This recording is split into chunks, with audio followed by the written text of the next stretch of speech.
viewers. A couple of thoughts I've been pondering about doomsday bunkers.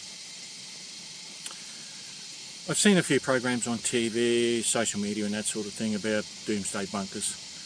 The designs, places where they're manufactured, how they're put together, transported to a location, supposedly secret, and so on. So it's more of a Q&A video, I guess, this one. I've been pondering about it for a long time, and a lot of things I've been thinking about. One is where they're manufactured in the factory. Is there a disclosure document that has to be signed by the manufacturer for the owner?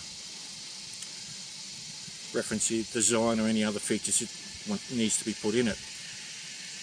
The other one is transporting it, sometimes in sections, to a undisclosed location. I use that term loosely. By truck. Usually along a highway where most other people can see it. And the location itself, contractors, to dig the hole, to bury it, and so on. The land you buy to bury these doomsday bunkers. Now, land records, there must be records somewhere where you bought that land. You've got to pay land taxes, or in Australia we call it rates on it, whatever the case may be. But here are a few of my other thoughts too. Doomsday bunkers. Okay, in a really serious stuff hitting the fan, like full-blown nuclear war, which is always on the back of our minds. How long are people prepared to stay underground in these bunkers for? And I mean really prepared.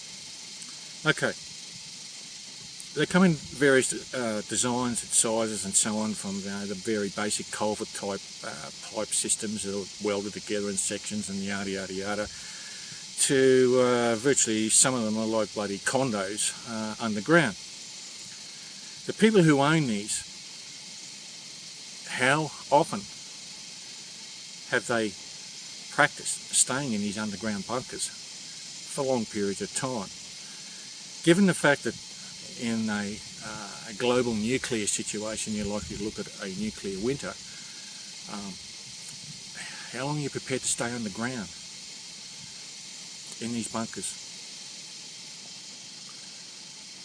12 months? 2 years? Don't know. Supplies.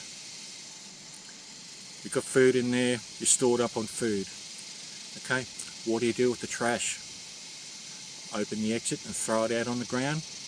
Hello, neon sign, somebody's here. Ventilation pipes or snorkels and ventilation systems on these. Yes, they do need ventilation. That's a given. Okay, usually basically a pipe sticking out of the ground. The ventilation systems in these, the most vulnerable part of the system, I would go as far to say, with a pipe sticking out of the ground where it can circulate air through the bunker for a long time. But how vulnerable are these snorkels, these air pipes sticking up out of the ground? Now, if you live in a wooded area, through a weather event or whatever like that, are these likely to be damaged and cut off your air supply? Does the ventilation system need power to run? And if it does, what powers it? You're going to stick a bunch of solar panels out there on the ground? Hello, neon sign again. Some are being designed with generator capabilities. Well, if you're looking at staying in one of these underground for a long time, and I'm talking probably around about 12 months minimum, given a nuclear winter type scenario, how much fuel do you store? Do you have the basic mechanical skills to fix things like the generator might break down? Do you have the parts? Water is another one. Given the same time frame, water storage. Okay, some may be lucky, you may have a spring or a well or something like that, but somewhere that groundwater is filled up from above ground source. Now, is it in an area, a hot zone? Okay, is the water contaminated? waste, like grey waste, human waste, sewage, that sort of thing. Where does that go? Into tanks?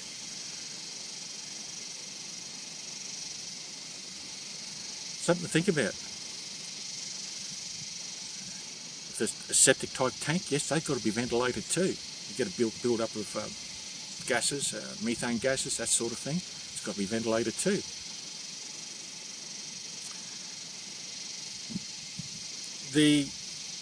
Someone dies inside that bunker for whatever reason. What are you going to do with the body? Stick it in a freezer? Or wrap up in a body bag or plastic and throw it outside the exit, the main exit? Neon sign. If the outside is contaminated, still contaminated, how do you know? Do you have MBC gear? Do you know how to use it? Do you know how to wear it? Do you have decontamination facilities back inside the bunker when you come back inside?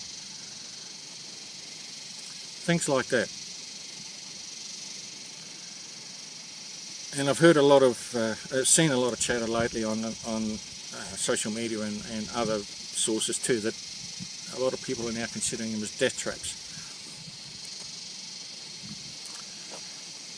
Now, considering that some of these are buried in very isolated places, for people that are bugging out to these bunkers, most of them will have to drive. Whether it's a long distance or a short distance is not the point. The point is that when you get there, where do you leave the vehicle? Park right at the front hatch? Hello, neon sign. Some of these bunkers have emergency exits. Again, the same problem. If you get a group of people to come across open land, they happen to find a lid somewhere, or the hatch, the primary hatch. It might be the primary hatch, it might be the emergency hatch. They don't know. There might be a network under there. So they'll keep looking, okay? And the other vulnerability of it is the air ventilation system. It's very, very easy to, how shall I say, choke off the circulation of air inside one of those things. Whether it can happen naturally or man-made. In a nuclear winter type scenario, yeah, the season's going to change. It's going to get colder. You might have heavy snow, ice, who knows. And if you need to go out of one of those hatches, have you got the right mechanism in place to lift a heavy load of snow and ice? Or someone parks a vehicle over the top of it. Hey, I'm just saying. It's one thing to live inside one of these things, it's another thing to have plans in place given a nuclear winter type scenario where you can't get out the hatch, you can't open the hatch, you might be trapped in there. And you're not going to pick up a cell phone and ring 000 or 911 for help, because none of that will be working either. The other point I want to make too is that for people who own these, it has a huge psychological impact on a lot of people living in confined spaces, usually with, I don't know how many people, I don't know, half a dozen or so, for a long period of time. Now if you look at, for an example, if you look at the submarine services in the navies around the world, okay, a sailor or an officer might be selected for submarine service. They have to undergo very strict psychological assessment to see if they're suitable to live in a confined space for long periods of time under stress. Is that any different to a doomsday bunker? Similarly, I used to know someone who was on the selection board for people who went on the Antarctic expeditions. Very strict psychological assessment to see if they were suitable, how they integrated with other personnel on that particular Antarctic site for long periods of time where they might be snowed in or weathered in and so on. So you've got to look at the psychological aspect of people being underground for long periods of time. I'm talking months, a year at least, maybe more. Some things to think about.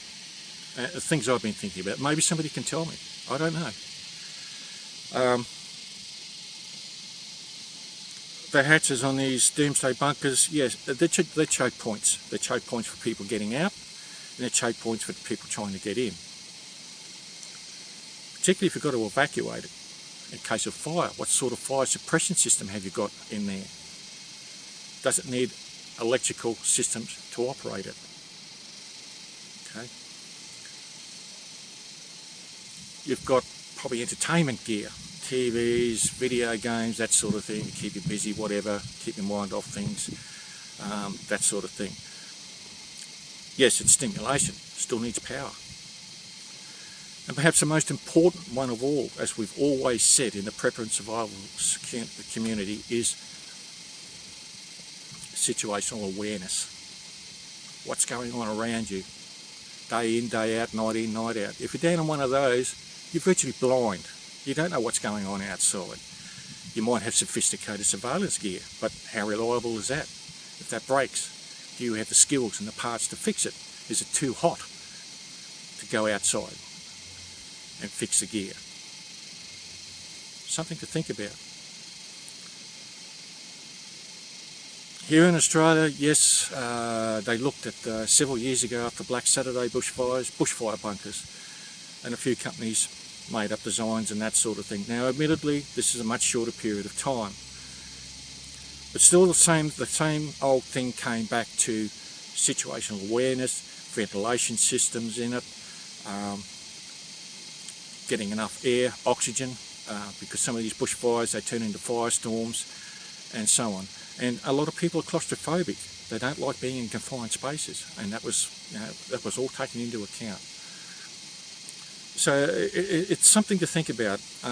I've been thinking about it, and perhaps people can, who view this video, can answer some of my questions. They're not a big thing in Australia. They are in North America. They probably are in parts of Europe too. Yes, you have bigger civil bunkers type systems, I believe, where it look like small towns or small cities and things like that.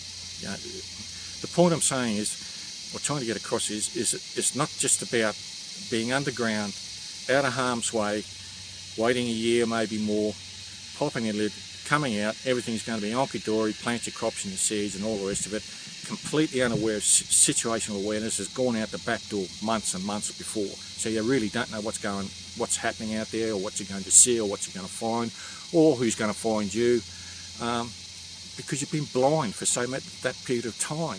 No situational awareness. Okay, just a few things to think about. That's what I've been thinking about. I don't know. Perhaps people can give me some answers. Thank you for watching.